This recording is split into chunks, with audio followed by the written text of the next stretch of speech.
여러분 안녕하십니까? JTB 뉴스입니다. 문재인 정부가 사회적 불평등 해소를 위해 가장 역점을 두고 있는 것이 바로 공공기관의 비정규직 문제입니다. 전북의 공공기관 중에는 전북교육청이 가장 많은 비정규직을 고용하고 있는데요. 하지만 전북교육청은 비정규직 문제 해결에는 소극적이어서 정책 방향의 전환이 필요해 보입니다. 첫 소식 조창현 기자입니다. 학교 급식실에서 일하는 조리 종사원의 대부분은 무기계약직 직원입니다.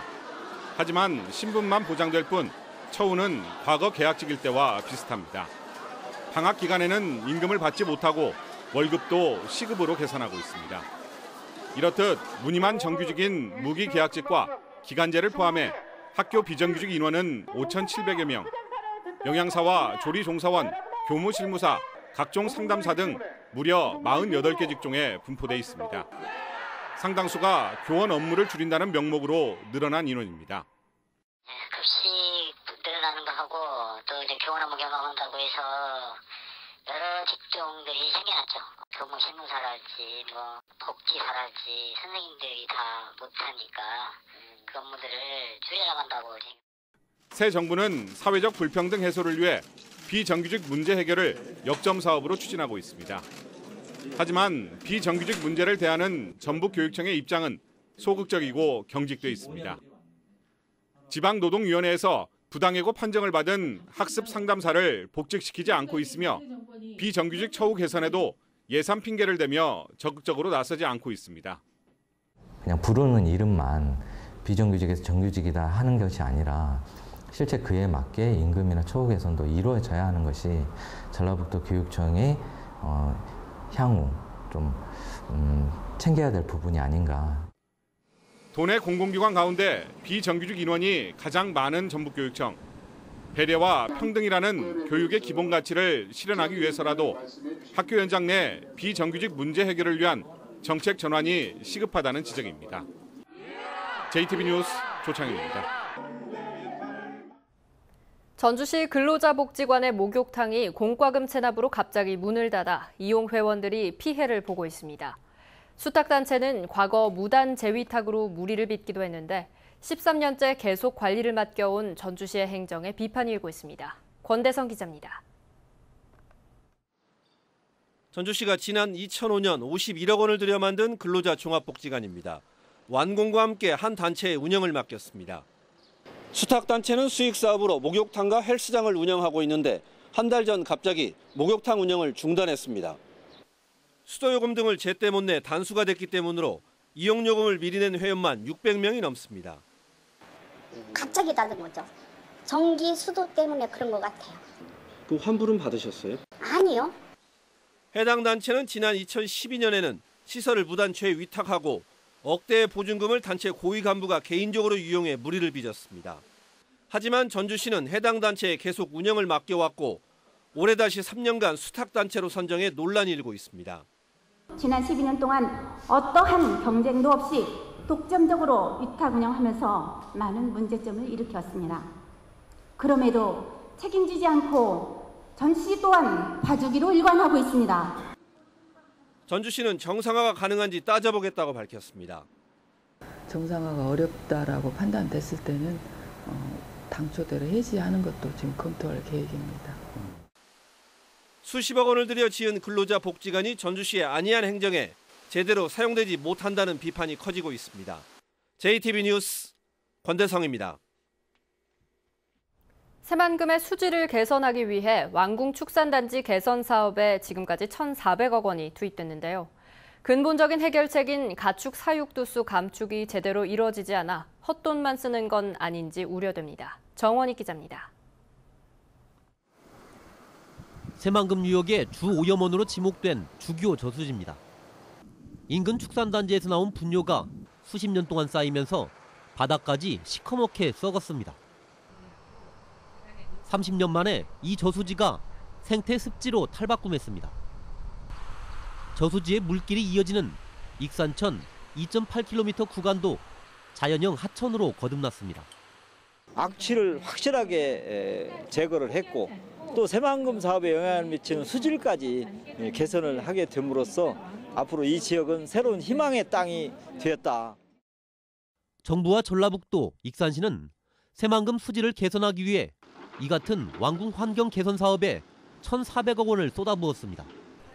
하지만 환경 개선의 핵심인 가축, 사육두수 감축은 제대로 이루어지지 않고 있습니다. 지난 2011년 11만 4천 마리던 돼지는 올해 7만 3천 마리로 겨우 4만 마리가 줄어드는 데 그쳤습니다. 제대로 시설이 갖춰지지 않은 왕궁 축산단지에서 나오는 오폐수가 지속적으로 수질을 오염시킬 수밖에 없습니다. 지금까지 쏟아부은 1,400억 원이 헛돈이 될 우려가 큽니다. 다 매입을 해달라 요구는 하고 있거든요. 저희가 한 10,000두 정도는 줄을 걸로 지금 예상을 하고 있는데 그거 어떻게 될지 모르겠습니다. 그것도. 왕궁 축산단지의 완벽한 환경 개선을 위해 새 정부가 큰 관심을 갖도록 전라북도와 익산시 정치권의 노력이 절실해 보입니다. JTB 뉴스 정원익입니다. 전주천에서 물장난을 치며 노는 수달 가족 3마리가 카메라에 잡혔습니다. 전에도 간간히 시민들의 눈에 띄었지만 이번처럼 한꺼번에 3마리나 모습을 드러낸 건 처음 있는 일입니다. 주혜인 기자가 보도합니다. 천연기념물 330호인 수달 2마리가 뒤엉켜 쉴 새 없이 장난을 칩니다. 힘차게 수면 위로 뛰어오르고 잠수를 했다가도 금세 모습을 드러냅니다. 구경꾼들이 지척에 몰려왔어도 아랑곳하지 않습니다. 한 마리는 천천히 헤엄치며 곁을 지킵니다. 저녁 7시 무렵 운동을 하러 나왔던 박병준 씨는 수달 가족의 천진한 모습에 빠져 휴대폰 카메라에 담았습니다. 이쪽 돌다리 가운데 부분에서 사람을 의식하지 않고 너무나 천진난만하게 노는 모습이 마치 이게 동물원에 왔나 이런 느낌을 받았습니다. 그동안 전주천에서 수달이 한 마리씩 눈에 띈 건 가끔 있었지만 한꺼번에 3마리나 발견된 건 처음입니다. 장난을 치며 노는 2마리는 아기 수달, 옆을 지키는 건 어미 수달로 보입니다. 지난 2월 정도에 짝짓기에서 태어난 새끼 수달처럼 보이고요. 새끼 수달 같은 경우는 그렇게 사람을 두려워하지 않고 굉장히 재미난 행동을 가지고 이런저런 훈련이기도 하고요. 또 적응해 나가는 과정이기도 하고. 전주환경운동연합은 최근 전주천에서 조사를 벌인 결과 남천교에서 섭다리까지 6km 구간 9개 지점에서 수달 흔적을 발견했다고 밝혔습니다. 도시마천의 생태가 좋아지면서 개체수도 느는 것으로 보고 있습니다. 멸종위기종인 수달이 도시마천에서 사람들과 함께 살아가며 자연과 인간의 공존을 보여주고 있습니다. JTB 뉴스 주혜인입니다. 어제 전주 월드컵 경기장에서 열린 피파 20세 이하 월드컵 2차전에서 대표팀이 아르헨티나를 2대1로 꺾고 대회 첫 16강을 확정지었습니다. 대표팀은 전주에서만 2연승을 거뒀는데요. 조 1위로 16강에 오르면 다시 전주에서 16강전이 치러집니다. 어젯밤 전주가 축구 열기로 들썩였습니다. 나금동 기자입니다. 전주 우거리 문화광장을 가득 메운 축구 팬들이 한 목소리로 대한민국을 외칩니다. 전반 18분 이승우 선수가 환상적인 칩슛으로 아르헨티나의 골문을 열자 시민들은 광장이 떠나갈 듯 환호합니다. 예상도 못했는데 방금 이승우 선수가 갑작스레 골 넣어가지고 너무 기쁘고요. 대한민국 16강 진출하면 좋겠습니다. 대한민국 화이팅! 전반 42분 이번엔 백승호 선수가 상대의 반칙으로 얻은 페널티킥을 추가골로 연결시킵니다. 대표팀은 후반 5분 아르헨티나 토레스 선수에게 골을 허용하며 위기를 맞았습니다. 하지만 마지막까지 투혼을 발휘해 2대1 한 점 차의 짜릿한 승리를 맛봤습니다. 기니전에 이은 2연승으로 대회 첫 16강행을 확정했습니다. 오늘 경기 열심히 뛰어주셔서 너무 감사하고 대한민국의 미래를 밝혀주셔서 감사합니다. 태극전사 화이팅! 올해 잉글랜드전까지 승리할 경우 조 1위로 16강전에 오르게 됩니다. 축구 팬들은 벌써 2002년 월드컵 4강 신화를 떠올리고 있습니다. 자, 먼저 대한민국의 16강을 축하하고요. 16강을 뛰어넘어서 8강, 준결승, 결승, 우승까지 반드시 갑시다. 화이팅! 한국이 A조 1위로 16강에 진출하면 오는 31일 전주에서 16강전이 치러집니다. 기분 좋은 승리의 땅 전주가 젊은 태극전사들의 16강전을 기다리고 있습니다. JTB 뉴스 나금동입니다. 오는 26일 전주 풍남문 광장에서 20세 이하 피파 월드컵의 거리 응원전이 진행됩니다. 전주시는 오는 26일 수원에서 잉글랜드와 조별 예선 3차전을 치르는 한국팀의 승리를 기원하는 거리 응원전을 열기로 했습니다.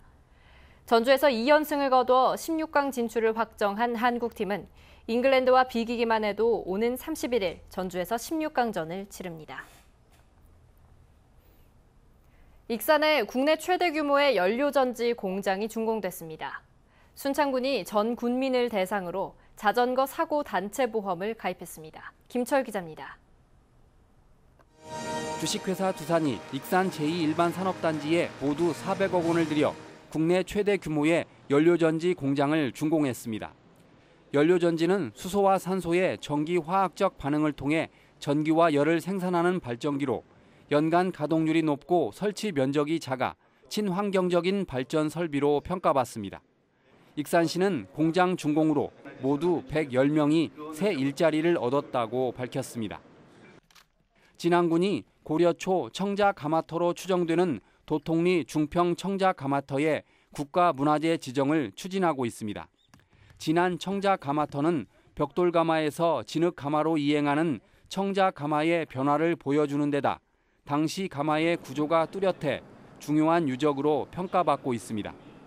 벽돌 진흙 가마에 대한 전면 발굴 조사와 주변 퇴적층에 대한 조사를 진행하여 도통리 청자 가마터의 역사적 가치와 성격에 대한 규명을 지속 연구해 나갈 계획입니다.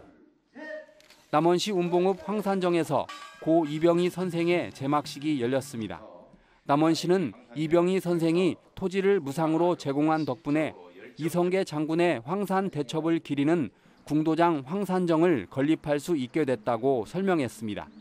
하원 이병희님께서는 이 황산정 건립을 하시는데 아주 주도적인 역할을 했습니다. 그 양반이 있었기 때문에 이 황산정이 생겼다도 가능합니다. 순창군이 군민 3만 명의 명의로 자전거 사고 단체 보험을 가입했습니다. 이에 따라 순창 군민은 자전거 사고가 발생하면 사망이나 후유 장애 때 최고 500만 원을, 사고 위로금으로 최고 60만 원을, 사고 벌금으로 2천만 원 한도 내에서 보장을 받을 수 있습니다. JTB 뉴스 김철우입니다. 군산시의회 의원들이 군산조선소 폐쇄 등 현안을 외면한 채 해외 연수길에 올라 시민들의 따가운 눈총을 사고 있습니다. 군산시의회 건설경제위원회와 행정복지위원회 소속 의원 등 21명은 어제 근대문화 탐방과 관광 콘텐츠 발굴 등을 위해 4박 5일 일정으로 일본과 괌으로 해외 연수길에 올랐습니다. 하지만 현대중공업의 군산조선소 폐쇄를 막기 위해 모든 힘을 모아도 부족한 상황에서 시의원들이 해외 연수를 떠나는 것은 지역 현실을 외면한 처사라는 비난이 커지고 있습니다. 서남대 재학생들에 이어 남원의 약 10개 시민단체로 구성된 서남대 정상화연합회도 서울시립대 서남대 인수를 희망하고 있습니다. 시민단체는 전북도의회 기자회견을 통해 서울시립대가 지역의 공공의료를 살리고 농과대학을 활성화할 것으로 기대된다며 교육부는 재학생과 남원 시민들이 원하는 시립대 인수안을 채택하라고 촉구했습니다. 인수 대상자로 서울시립대와 삼육대가 경합하는 가운데 서남대 인수 대상자를 최종 결정할 사학분쟁조정위원회는 오는 29일에 열립니다. 박근혜 정부 때 신설된 뒤 큰 성과를 내지 못한 전북 창조경제혁신센터를 광주에 통합하는 방안이 거론돼 전라북도가 반발하고 있습니다. 새 정부는 창조경제혁신센터의 일자리 창출 기능이 크지 않은 것으로 보고 기능을 개편하는 과정에서 광역화하는 방안을 검토하는 것으로 알려졌습니다. 전라북도는 기능 개편엔 수긍하지만 전북의 공공기관이 또 광주에 예속화되는 걸 받아들일 수 없다며 국정기획자문위원회에 개선을 요구하기로 했습니다. 어젯밤 11시쯤 부안군 하섬에서 조개를 잡던 42살 이모 씨 등 2명이 바닷길이 끊겨 고립됐다 해경에 의해 구조됐습니다. 이들은 하섬에 조개를 캐러 걸어 들어갔다가 만조를 만나 바닷물이 차오르면서 섬에 갇힌 것으로 알려졌습니다. 전북은 오늘 구름이 많은 가운데 오후 한때 약하게 빗방울이 떨어지는 곳이 있겠습니다. 낮 최고 기온은 전주 25도 등 22도에서 25도로 어제보다 2, 3도가량 낮겠습니다. 미세먼지 농도는 보통 수준이 예상됩니다. 내일은 대체로 맑겠습니다. 아침 최저 기온은 9도에서 15도, 낮 최고 기온은 24도에서 28도로 오늘보다 2, 3도가량 높겠습니다. 전주기상지청은 당분간 맑은 날이 많겠고 낮 최고 기온이 25도를 웃도는 초여름 날씨가 이어질 것으로 내다봤습니다.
JTB 뉴스를 마칩니다. 시청해주신 여러분 고맙습니다.